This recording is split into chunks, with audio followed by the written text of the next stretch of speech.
Hello, Yas children. Hope everything's going good for you on this beautiful Shabbat evening. I pray to Father Yah to give you mercy and grace, protection, and I pray that He prepare a plate of food for you on this Shabbat. Well, Yas children, this time we are talking about the evil origin of Easter. It's not what you think it is, y'all. Not about to present it. Remember, this is not our home. Our people were brought here as slaves.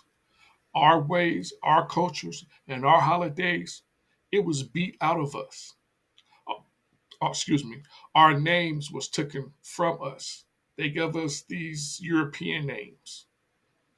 This is not our way. This is not our culture. The holidays that we're supposed to celebrate is in Leviticus chapter 23. Not these pagan holidays, these Christmas and Easters and Thanksgivings and 4th of July.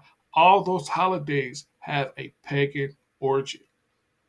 When you celebrate those holidays, you're celebrating evil spirits. Whether you know it or not, you're still celebrating.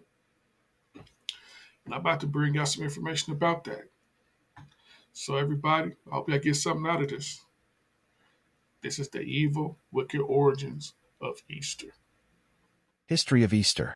Like Christmas, Easter has roots in both Christianity and ancient pagan culture. Though it is mostly considered a religious holiday, many of our modern traditions are rooted in pre-Christian practices. The origin of Easter. Easter actually originated as an ancient pagan celebration of the spring equinox. In Christianity, the day was dedicated to observing the resurrection of Yahushua, celebrated around the time of the Jewish Passover.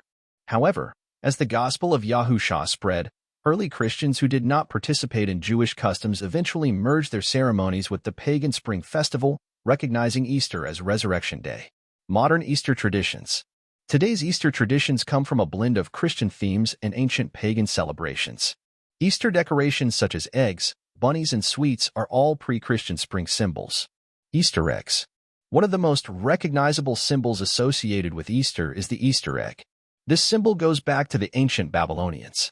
They believed an egg fell from heaven into the Euphrates River and hatched the goddess of fertility, Semiramis or Astarte, also known as Ashtur, Ishtar, and, yes, Easter. Pagans exchanged eggs as gifts during their springtime festival. Today, eggs are painted in bright colors and used in the ever-popular Easter egg hunt, where they are hidden for children to find and collect. The Easter Bunny. Another popular Easter symbol is the Easter Bunny. Like eggs, rabbits represent the spring season and fertility. The Easter rabbit tradition originated in the pagan festival of Eostre, represented by a northern goddess who was associated with the rabbit and hare. The modern Easter Bunny brings eggs and treats for children to enjoy every Easter. The original pagan festival of Easter was a sex orgy that celebrated the return of life via the fertility of Ishtar's conception of Tammuz.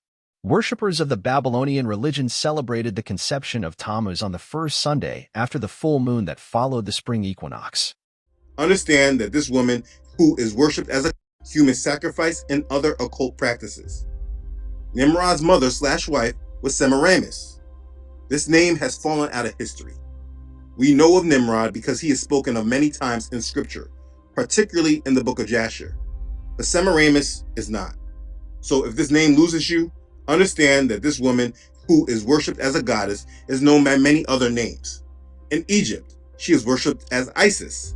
In Greece, she is Artemis. Rome, she is Diana. She is even mentioned in the Bible as Ashtoreth.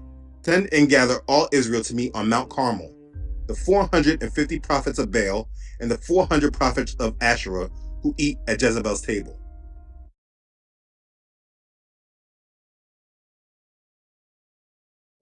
You see, Semiramis is the queen of heaven, and again, she was known by many names. In the Old Testament, she is also referenced as Ashtaroth. You will see her mentioned in Judges chapter 10, verse 6. Then the children of Israel again did evil in the sight of Yahuwah and served the Baals and the Ashtoreths, the god of Syria, the gods of Sidon, the gods of Moab, the gods of the people of Ammon, and the gods of the Philistines. And they forsook Yahuwah and did not serve him. Or also 1 Kings chapter 11, verse 5. For Solomon went after Ashtoreth, the goddess of the Sidonians, and after Milcom, the abomination of the Ammonites. You see, this is the mother goddess they're speaking of, and the celebration of Easter and the customs associated with Easter all come from this worship that Yahuwah hated. It has nothing to do with our Messiah, Yahusha. It is the commemoration of the conception of the reborn sun god on December 25th. They have you celebrate his birth on December 25th, and they have you celebrate his conception on Easter. It's all pagan worship. This is what Easter is. And that was some of the pagan history of that day. Leviticus 18 verses 2-5. Speak unto the children of Israel, and say unto them, I am Yahuwah. After the doings of the land of Egypt, wherein ye dwelt, shall you not do. And after the doings of the land of Canaan, whither I bring you, shall you not do. Neither shall you walk in their ordinances. You shall do my judgments, and keep mine ordinances, to walk therein. I am Yahuwah. You shall therefore keep my statutes, and my judgments, which if a man do, he shall live in them. I am Yahuwah. Judges 2 verses 13-15. And they forsook Yahuwah, and served Baal and Ashtaroth. And the anger of Yahuwah was hot against Israel, and he delivered them into the hands of spoilers that spoiled them, and he sold them into the hands of their enemies round about, so that they could not any longer stand before their enemies. Whithersoever they went out, the hand of Yahuwah was against them for evil, as Yahuwah had said, and as Yahuwah had sworn unto them, and they were greatly distressed.